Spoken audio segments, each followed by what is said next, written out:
هاي يا بنات. النهارده رايحه اقابل صحابي وهنعمل مع بعض لوك ميك اب خفيف كده بعد الروتين. اول حاجه غسلت وشي بالغسول وعملت السان سكرين بتاعي ومرطب مع بعض، وعملت لوك ميك اب خفيف كده هنشوفه مع بعض. ثبت حواجبي بالماسكارا واخدت الدرجه بتاعتي من الا جير.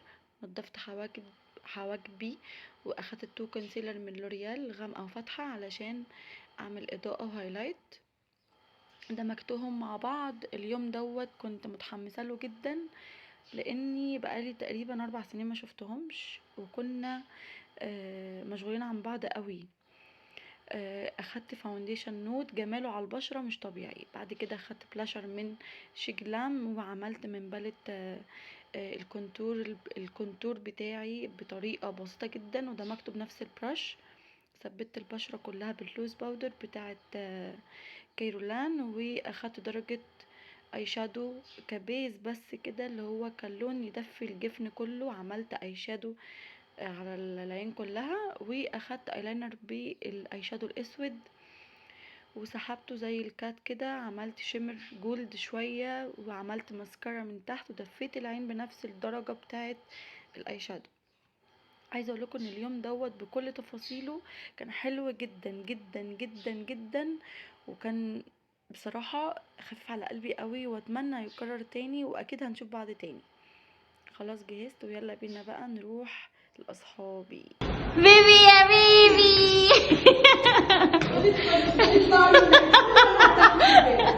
يا عيني يا عيني عليك يا شابة. ايه ده؟ استني.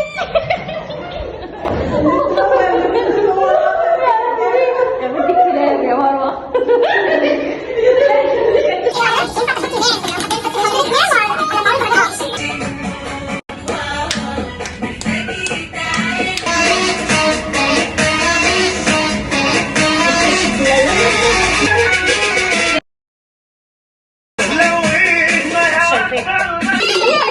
من شوية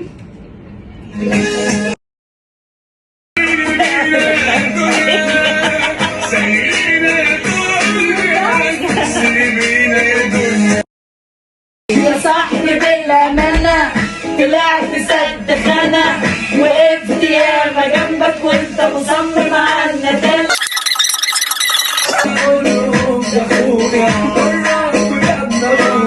مع ان انا عارفك قلبك اسود يا مجنون بالكوريا، اكرهني يا صاحبي براحتك ولما نعمل حاجة. شكلي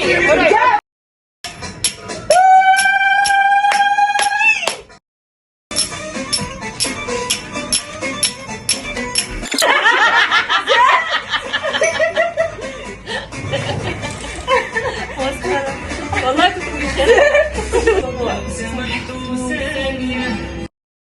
لمست ايدي عملت كونتاكت، الكهربا مسكت في الشرايين، زودت الادرينالين، قلبي واقي مش قادر.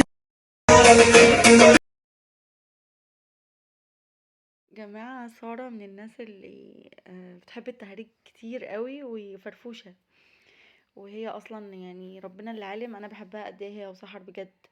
وعايزه اقول لهم ان اليوم دوت اقسم بالله فرق في حياتي كتير قوي وفهمني حاجات كتير قوي، ده غير المونتاج الكتير وغير التفاصيل. اليوم كلها كانت اصلا في حتة تانية. اللي عنده صحاب بجد يحافظ عليهم يا جماعة.